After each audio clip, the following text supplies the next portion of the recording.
South ఇండియాలోనే అతి తక్కువ ధరలకి రత్నాలనందించే ఏకైక సంస్థ 6JVR. Welcome to Suman TV. భారతదేశంలోనే అత్యంత ఆదర్శవంతమైన నియోజకవర్గం ఏదైనా ఉంది అంటే అది పిఠాపురం. చెప్పి ఆ రోజు ఈ దేశం మొత్తం పిఠాపురం వైపు చూసేటట్టు చేశాడు. నన్ను గెలిపించండి, ఒకసారి నాకు అవకాశం ఇవ్వండి, అసెంబ్లీ అడుగు పెట్టనివ్వండి అని చెప్పేసి చాలాసార్లు అడిగాడు.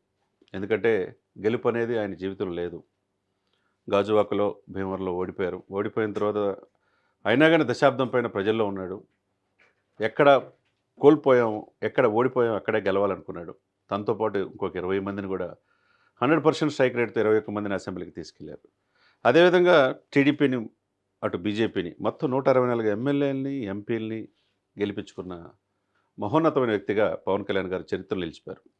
మరి ఈయనెవరండి బాబు అన్నట్టు చాలామంది నాయకులు మనం దశాబ్దాల తరబడి చూస్తూ ఉంటే స్వాతంత్రం వచ్చినప్పటి నుంచి వాగ్దానాలు ఇస్తారు, నిర్వర్తించుకోరు.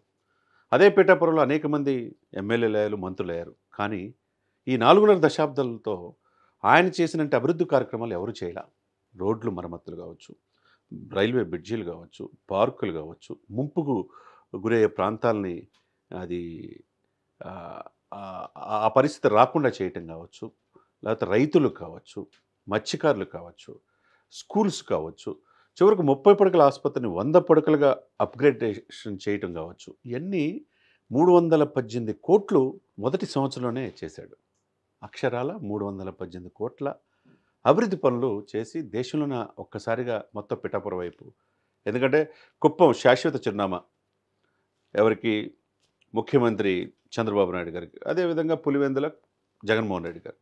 ఇప్పుడు శాశ్వత చిరునామా ఇంకెవరు అక్కడ ఆ చూపు పిఠాపురం వైపు ఉండదు. ఇంకెవరు రాజకీయ నాయకులు ఆ ధైర్యం కూడా చేయరు. చాలామందిని అంతకుముందు వంగా గీత గారిని తీసుకొచ్చి డిప్యూటీ సీఎం చేస్తానని చెప్పి సాక్షాత్ అప్పుడున్న ముఖ్యమంత్రి జగన్మోహన్ రెడ్డి గారు చెప్పినా ఆ ప్రజలు నమ్మల.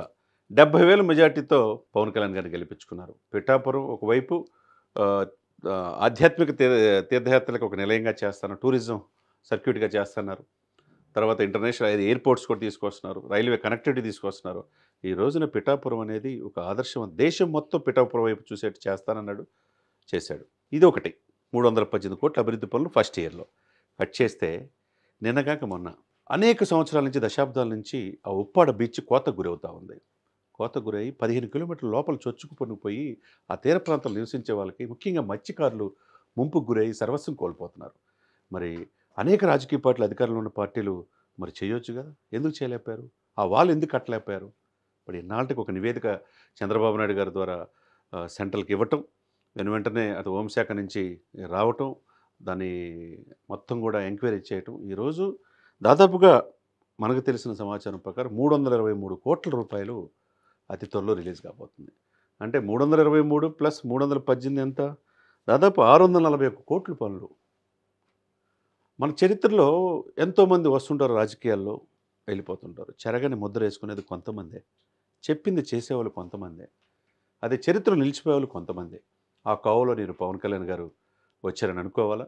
అది కూడా క్లియరెన్స్ అయితే కనుక కాకినాడ ఆ తీర ప్రాంతం ఉప్పాడ, ఎందుకంటే అనేక షూటింగ్లకి నిలయం. మనం చూసాం, ఉప్పెన లాంటి సినిమాలు కూడా అక్కడే చేశారు బుచ్చిబాబు. చాలా హిస్టారికల్ సినిమాలు తీసుకోవచ్చు, తీర ప్రాంతం ఉంది కాబట్టి.